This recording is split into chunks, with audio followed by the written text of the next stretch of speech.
행복하십니까? 우리나라는요, 행복 지수가 높을까요? 낮을까요? 잘 알려진 대로 아주 행복 지수가 많이 낮아요. 왜 그런가 하면 내가 처한 환경과 이 형편을 만족하지 못하기 때문에 그렇죠. 늘 불만이에요. 나는 왜 이럴까? 나는 왜 이 모양일까? 이런 불만이 있는 거죠. 우리는 저마다 행복한 삶을 꿈꾸는데 정작 내가 처한 현실은 행복하지 않다고 느끼는 거죠. 하나님은요, 우리가 행복하기를 원하십니다. 이때는 아멘을 크게 하셔야 돼요. 아멘. 왜 그럴까요? 우리는 하나님의 자녀이기 때문에 그렇습니다. 이 세상 어떤 부모가 자기 자녀가 불행하기를 원하는 부모가 어디 있겠습니까? 우리는 하나님의 자녀이기 때문에 하나님은 우리가 행복하기를 원하시는 거예요. 어떻게 하면 우리가 행복할 수 있을까? 하나님은 우리가요, 우울하거나 하나님의 자녀인 우리들이 우울하거나 주눅들어 있거나 의기소침하거나 침울해 있거나 물에 물 탄 듯 대충 아무 의미 없이 그렇게 막 사는 것을 원하지 않으세요. 하나님은 하나님의 자녀인 우리들이 아주 힘있고 능력 있는 삶을, 행복한 삶을 살기를 원하십니다. 어떻게 하면 우리가 행복하게 살 수 있을까? 2000년대를 살고 있는 오늘 우리들에게도 행복한 삶이 어떤가, 이건 참으로 중요한 이슈임에 틀림없지만 수천 년 전에 이 시편 저자가 이 시편을 기록할 당시에도 행복이라는 것은 아주 큰 인생의 과제였습니다. 어떻게 하면 행복할까? 시편이 150편, 전체가 150편으로 되어 있는데 이것이 그냥 처음부터 이런 150편의 모양을 갖추고 있었던 게 아닙니다. 단락단락 묶음 이렇게 모으고 또 모으고 다듬었어요. 시편 150편 안에 보면 1권부터 5권까지 이렇게 되어 있잖아요. 그래서 모세의 시편, 다윗의 시편, 솔로몬의 시편, 성전에 올라가는 노래, 고라 자손의 시편, 분류하고 묶고, 그리고 마지막에 시편의 최종 서기관이 고민했어요. 그리고 기도했습니다. 이 시편 150편 전체를 어떤 주제로 삼아야 될까? 깊이 고민했습니다. 그리고 나서 마지막에 시편 1편을 앞에 붙인 거예요. 그러니까 시편 1편은 마지막에 붙인 겁니다. 처음에 나오지만 이 시편 저자가 마지막에 1편을 붙이면서 이 시편 전체 주제가 뭔가라고 했을 때 그것이 복이라는 겁니다. 복, 행복. 복이 있는 사람이 어떤 사람인가? 행복한 길이 어디에 있는가? 시편이 바로 이것을 우리에게 알려줍니다. 여러분, 오늘 보십시오. 1편의 1절에 뭐라고 말합니까? 복이 있는 사람은, 이렇게 말하잖아요. 한번 따라해 볼까요? 복이 있는 사람은. 우리말로 이렇게 기록되어 있지만 히브리어 원어 성경은 첫 단어가요, 감탄사로 되어 있어요. 그러니까 복이 있는 사람은 이렇게 읽기보다는 그 뜻을 살려서 읽으면 어떻게 읽는가? 행복하도다 이 사람이요. 감탄해야 된다는 거예요. 한번 따라해 보겠습니다. 행복하도다 이 사람이요. 그렇죠. 여러분의 표정은 왜 그대로 굳어 계신가? 이 속에 행복이 차 있지 않기 때문에 그런 거예요. 속에 행복이 꽉 차 있어야 자연스럽게 이런 탄성이 나오는 겁니다. 여러분의 삶을 한번 돌아보십시오. 일상을. 여러분, 감탄하는 삶입니까? 아니면은 탄식하는 삶이에요? 아침에 딱 눈을 뜨고 행복하도다 이 하루요, 이렇게 감탄하세요? 아니면 아이고 나 죽겠네 이 지긋한 하루요, 탄식하세요? 솔직하게 한번 돌아보십시오. 우리는요, 탄성, 감탄하기보다는 이 탄식에 익숙해요. 죽겠다 그러잖아요. 맨날 죽겠다잖아요. 배고파 죽겠다, 배불러 죽겠다, 귀찮아 죽겠다, 좋아 죽겠다, 좋아도 죽겠다요. 입에 붙어 있어요. 아이고 나 죽겠네, 아이고 나 죽겠네. 탄식. 근데 시편은 1편을 딱 시작하면서 감탄, 탄성으로 탄성. 여러분들이 오늘 들어오면서 아침마다를 갖고 들어오셨죠? 이번 주 아침마다 마지막에 보면 우리들 이야기에 어떤 공동체가 소개되어 있냐면 오예 공동체가 소개되어 있어요. 오예. 지난번에 캠프 때 1등한 공동체입니다. 그 오예는 어떤 말의 줄임말일까요? 어떻게 하셨습니까? 오직 예수의 줄임말이래요. 근데 그 밑에 그 말을 소개한 글을 딱 읽어보니까 그리스도가 중심인, 그리스도를 중심으로 삼고 기쁘고 즐겁게 감탄하며 살자라면서 이렇게 외친대요. 어떻게 외치냐면 오, 예. 이게 제일 중요해요. 어떻게 외치냐? 오, 예. 한번 해보세요. 그래서 오예 공동체는요, 감탄하면서 사는 공동체는 오, 예. 이렇게 외친다는 거예요. 여러분, 감탄하고 탄성을 자아내는 감격이 있는 삶을 사시기를 바랍니다. 시편의 시인이 찾아봤어요. 인생을 살면서 두루두루 다니면서 찾고 또 찾아봤어요. 이 시인은 다 만나봤습니다. 부자도 만나봤고, 가난한 사람도 만나봤고, 높은 지위에 있는 사람도 만나봤고, 낮은 지위에 있는 사람도 만나봤고, 많이 가진 사람도 만나봤고, 적게 가진 사람도 만나봤고, 주인도 만나봤고, 종도 만나봤고, 임금도 만나봤고, 신하도 만나봤고, 자녀 손이 많은 사람도 만나봤고, 그렇지 않은 사람도 만나봤고, 건강하게 오래오래 사는 사람도 만나봤고, 병들어서 신음하는 사람도 만나봤고, 다 만나봤어요. 그런 사람들을 쭉 만나면서 이 시편의 저자가 얻은 결론이 있습니다. 행복하도다 이 사람이요. 어떤 사람이 가장 행복한 삶을 사는가 봤더니 복된 길을 따라가는 사람이 행복하대요. 복된 길을 따라가는 사람. 그러니까 행복이라는 것은요, 내가 가만히 있는다고 해서 행복이 그냥 나에게 찾아오는 것이 아니라 행복을 구하고 그 길을 따라가는 사람이 행복하다는 거예요. 이 시편의 저자는 인생을 살면서 봤더니, 여러분도 마찬가지입니다. 늘 인생을 살면서 봤더니 항상 내 앞에 갈림길이 놓여 있더라는 거예요. 이리로 가야 될까? 저리로 가야 될까? 이것을 선택해야 될까? 저것을 선택해야 될까? 항상 갈래길 앞에서 선택의 기로에 놓여 있더라는 거예요. 그때 어떤 길을 선택해야 되는가? 우리 앞에 어떤 길이 놓여 있는가? 죽음의 길이 놓여 있는가 하면 생명의 길이 놓여 있다는 거예요. 살 수 있는 길이 있는가 하면 사망의 길이 있더라는 겁니다. 그러면은 복이 있는 사람은 어떤 길을 선택하고 어떤 길을 걸어가야 되는가? 어떤 길이겠습니까? 살 수 있는 길이죠. 생명의 길이죠. 그래서 이 시편 1편의 제목이 뭐냐? 의인의 길, 악인의 길입니다. 악인의 길, 의인의 길이에요. 자, 어떻게 하면 행복한 길을 걸어갈 수 있을까? 이 시편의 저자는 먼저 복된 삶을 사는 사람이 따르지 말아야 될 것에 대해서 먼저 말씀해 주고 계시는데, 선택하지 말아야 될 길, 그것이 뭐냐? 오늘 1편 1절에 봤더니 복 있는 사람은 악인들의 꾀를 따르지 아니하고 죄인들의 길에 서지 아니하고 오만한 자의 자리에 앉지 아니하고, 그렇게 해서는 안 된다는 것을 먼저 말씀하고 계세요. 오늘 본문에 나와 있는 악인들, 죄인들, 오만한 자들, 이 사람들은 누구를 가리킬까요? 악인들은요, 악한 행동을 일삼는 사람들을 악인들이라 그럽니다. 죄인들은 죄를 짓는 사람을 가리키겠죠. 근데 원래 의미는 무슨 말이냐면은 길에서 벗어난 자들, 이정표를 세워뒀어요. 이쪽으로 가야 돼, 살 길이 있다고 이쪽으로 가라고 이정표를 세워뒀는데, 그 관역으로부터, 그 길로부터 벗어나서 사는 사람들, 죄인들이라 그럽니다. 오만한 자들은 어떤 자들인가? 조롱하는 자들이에요. 비웃는 자들, 막 쑥덕쑥덕거리면서 막 비웃고 그렇게 하는 자들. 자, 그런데 우리가 오늘 눈여겨봐야 될 것이 뭐냐면, 악인들, 죄인들, 오만한 자들, 이것은요 복수형으로 나와 있어요. 복수형. 그런데 복이 있는 사람, 이건 단수형으로 나와 있습니다.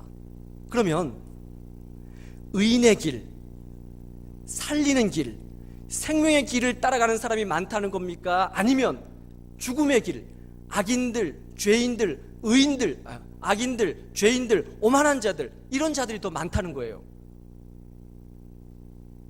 예? 무슨 어디 지금 생각을 딴 데 하고 계시죠? 제가 갑자기 당황스러웠어요. 내가 무슨 말을 했지? 복수형으로 나와 있어요. 복수형으로요. 그들이 더 많다는 겁니다. 교회 여러분, 우리가 이 땅을 살아갈 때 우리는 복된 길을 따라 살기 위해서 몸부림치지만 우리 가운데 우리들이 살아가는 이 세상 속에 악인들, 죄인들, 오만한 자들이 있다는 거예요. 더 많다는 겁니다. 더 많다는 거예요.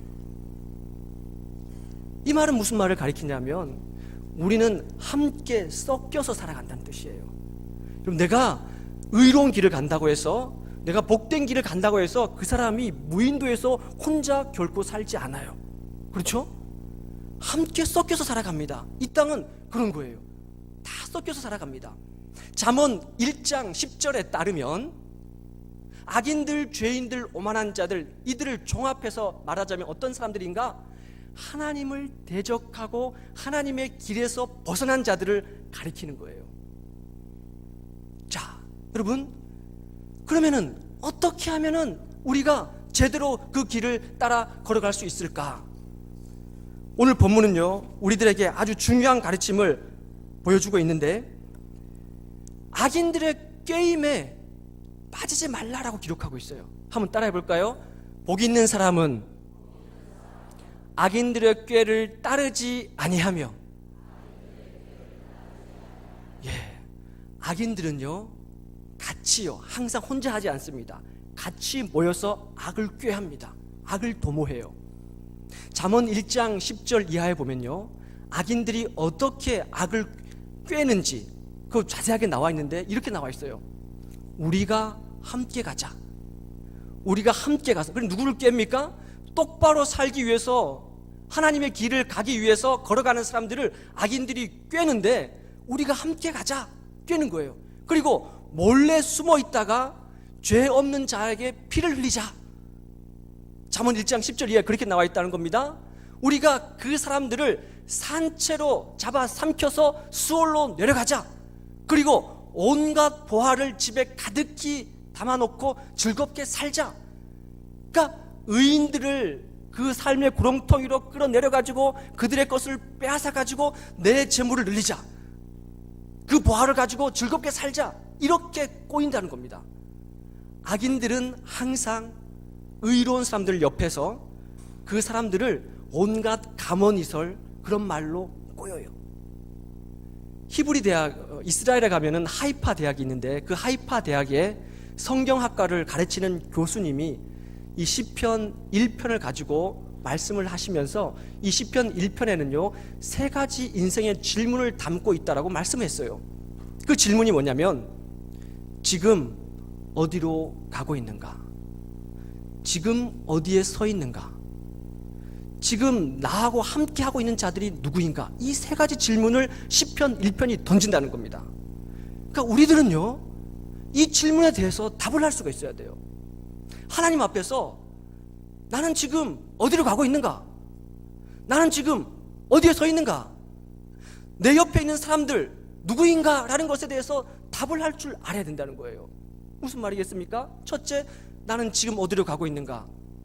혹시 나는 지금 악인들의 꾀임에 빠져서 거기에서 허우적거리고 있지는 않은가? 인생 뭐 있어? 그냥 저 한 방 크게 터뜨려가지고 그렇게 살면 되지 라는 가문이설로 우리의 귀에 솔깃한 그 말을 가지고 유혹하는 그 사람들의 꾀임에 우리가 넘어가고 있지는 않은가? 나는 지금 어디로 가고 있는가? 이 질문이라는 거죠. 나는 지금 어디에 서 있는가? 나는 혹시 죄인들의 길에 같이 서 있지 않는가? 돌아봐야 된다는 거죠. 나는 지금 누구하고 함께 있는가? 나는 지금 오만한 자들, 조롱하고 비웃으면서 함께 모여서 악을 도모하는 자들, 그들과 같이 내가 앉아있지는 않은가? 여러분, 오늘 본문에 보면은 이것은 점층법으로 나와 있어요. 점점 더 가면서 확대되고 발전돼요. 뭐가요? 악이 그렇다는 겁니다. 악인들의 꾀임에 빠지게 되면 나도 모르는 사이에 그 길에 서 있게 됩니다. 그 길에 서 있다 보면 나도 모르는 사이에 2명, 3명 오만한 자들의 자리에 앉아서 이제는 악을 도모하는 그 위치에 있게 된다는 거예요. 이 질문에 대해서 답을 할 줄 알아야 된다는 겁니다. 하나님께서 만드신 첫사람 아담과 하와가 바로 여기에 걸려 넘어졌어요. 창세기 3장 13절에 따르면 이렇게 기록하고 있습니다. 여자가 이르되 뱀이 나를 꿰므로 내가 먹었나이다. 첫사람 아담과 하와의 잘못이에요. 인간은 누구나 다 여기에서 자유롭지 않다는 겁니다. 뱀은 누구입니까? 악의 실체예요. 악의 실체가 항상 우리들 옆에서 우리들 귀 속에 솔깃한 말을 가지고 저거 먹어도 돼, 아무렇지도 않아, 우리를 꿰는다는 거예요. 뱀이 꿰므로 내가 먹었나이다. 제가 전에 다니던 교회 교육관 앞에 가면요, 큰 비석이 하나 있었어요. 그 비석 앞에, 그 비석에 어떤 글자가 이렇게 새겨져 있었냐면, 아담아 내가 지금 어디 있느냐, 이게 딱 비석에 새겨져 있어요. 창세기 3장 9절 말씀. 지나갈 때 그걸 볼 때마다 뜨끔뜨끔하대요. 내가 지금 어디 서 있지? 교회는 우리가 물어봐야 돼요. 내가 지금 어디에 있는가? 범죄한 아담을 향해서 하나님 물으셨어요. 아담아 지금 내가 어디에 있는가? 교회 여러분, 우리가 어떻게 하면 악인들의 꾀를 따르지 않고 죄인들의 길에 서지 않고 오만한 자들의 자리에 앉지 않을 수 있는가? 그 비결이 어디 있는가? 우리의 의지로는 그렇게 할 수 없다는 거예요. 우리의 힘으로는 그렇게 하기가 어렵다는 겁니다. 오늘 성경 본문은 그렇게 할 수 있는 힘, 비결, 능력이 어디에 있는지 우리에게 분명하게 그 해답을 알려주고 있는데, 오늘 본문 2절이에요. 오직 여호와의 율법을 즐거워하고 그의 율법을 주야로 묵상하는 도다. 아멘 하셔야 돼요. 아멘. 오직 여호와의 율법을 즐거워하고 그의 율법을 주야로 묵상하는 도다. 우리가 읽은 본문은 1절과 2절이 이렇게 떨어져 있는 것 같이 보이지만 원어 성경에는 이것이 한 문장으로 되어 있어요. 1절과 2절이. 그러니까 어떤 문장 형식이냐면, 이것도 좋고 저것도 좋고 그것도 좋은데 가장 중요한 것이 이것이다. 주절이 2절이라는 겁니다. 주절이 2절. 그러니까 악인들의 꾀를 따르지 않는 것도 중요하고, 죄인들의 길에 서지 않는 것도 중요하고, 오만한 자의 자리에 앉지 않는 것도 중요한데, 무엇보다도 가장 중요한 것이 뭐냐? 그것은 2절. 여호와의 율법을 즐거워하고 그 율법을 주야로 묵상하는 자, 이 가장 중요하다는 거예요. 여기 본문에서 아주 중요한 단어 두 가지가 나오는데요, 하나는 율법이고 하나는 묵상하다는 단어입니다. 이 율법이란 단어는요, 원래 가리키다, 지시하다, 이 동사에서 나온 명사형입니다. 토라라고 하죠. 토라. 여러분, 가리키다, 뭘 가리킬까요? 살 수 있는 길을 가리키는 겁니다. 생명의 길을 가리키는 거예요. 뭐가요? 율법, 토라가. 이 율법, 좁은 의미로 이 토라를 율법으로 말을 하지만 넓은 의미로 하나님의 가르침, 교훈, 지혜, 이 전체를 통틀어서 토라라고 그래요. 그러니까 실질적으로 하나님의 말씀, 토라는 뭐냐? 여러분이 가지고 있는 성경 말씀이에요. 성경 말씀. 자, 복된 길을 따라가는 사람이 어떤 사람인가? 이것도 중요하고 저것도 중요하고 그것도 중요한데, 가장 중요한 것은 이 하나님의 말씀을 마음판에 새기고 그 말씀을 주야로 묵상하는 자, 그 자가 가장 행복하다는 거예요.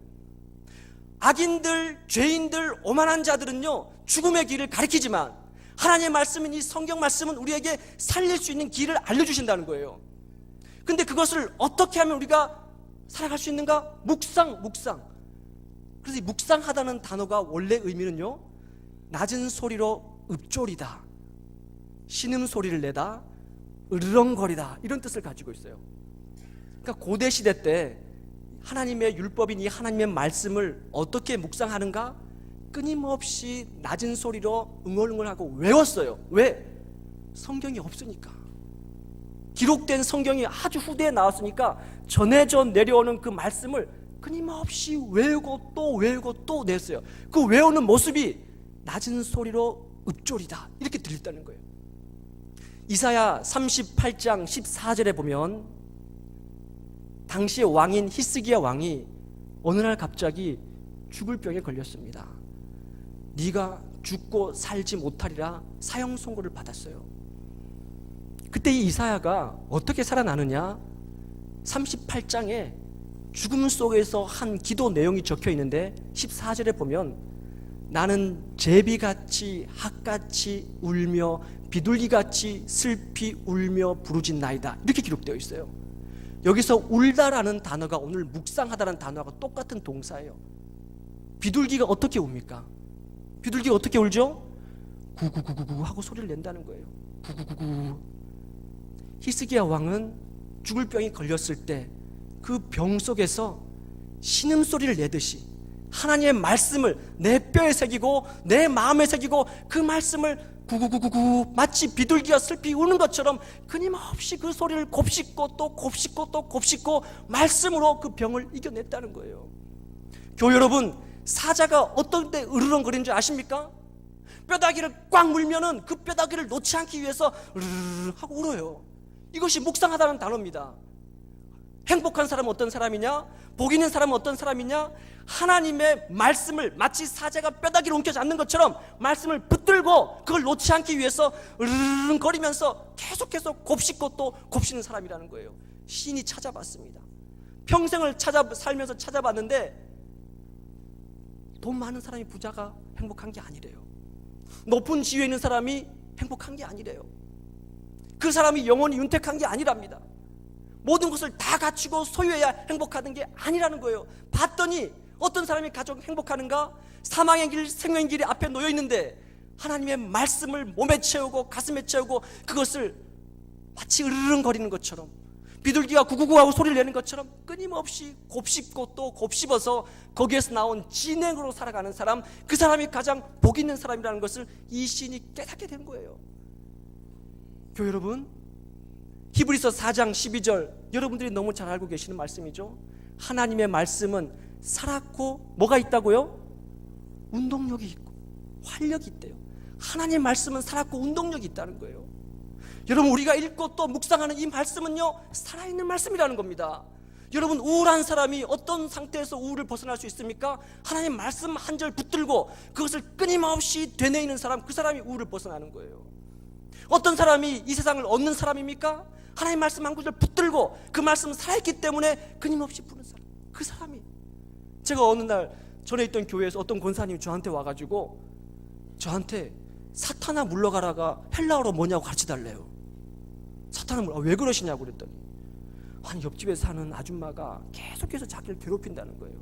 이단인데 괴롭힌다는 거예요. 근데 대놓고 사탄아 물러가라 이렇게 외칠 수 없으니까 헬라어로 가르쳐달라더라고요. 그래서 제가 헬라어도 사탄은 사탄이라고.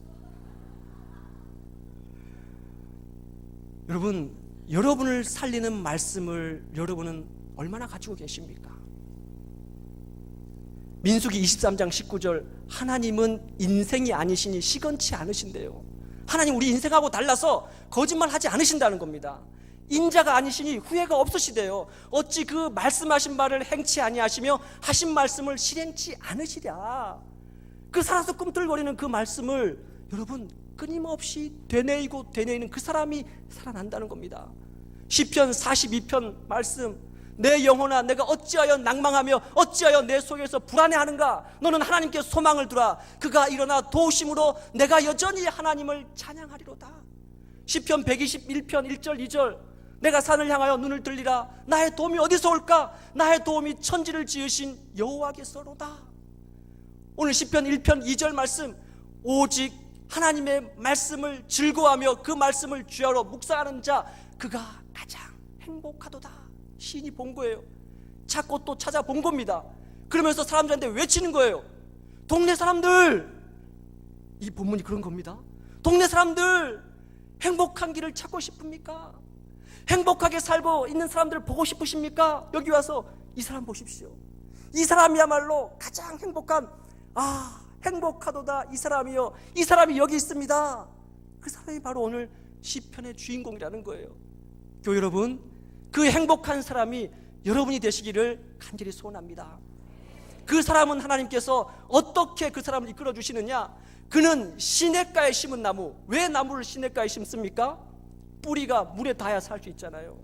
물에 닿아야 그 나무가 살 수 있지 않습니까? 그것처럼 우리는 영원히 마르지 않는 하나님의 말씀에 우리의 뿌리를 내려야 우리는 살 수 있기 때문에 그런 겁니다. 하나님의 말씀에 뿌리 내리고 사는 사람은 마르지 않아요. 여름 때에도 가물 때에도 잎이 청청해요. 철을 따라 열매를 맺는답니다. 그런 사람은 하는 일마다 다 형통하다는 거예요. 교회 여러분, 행복하도다 이 사람이요, 그 삶을 살아가는 교회 여러분 되시기를 간절히 소원합니다. 아멘. 우리 그 마음을 담아서 오늘 우리 옆분을 축복하고 하나님의 말씀으로 사십시오 라는 뜻을 담아서 우리 축복송 같이 한번 부르도록 하겠습니다.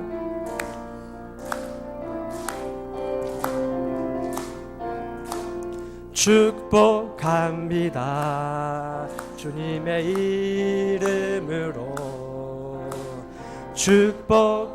축복합니다. 주님의 사랑으로 이곳에 모인 주의 거룩한 자녀에게 주님의 기쁨과 주님의 사랑이 충만하게 넘치기를 우리 옆에 있는 사람들 보면서 축복하면서 God bless you, God bless you.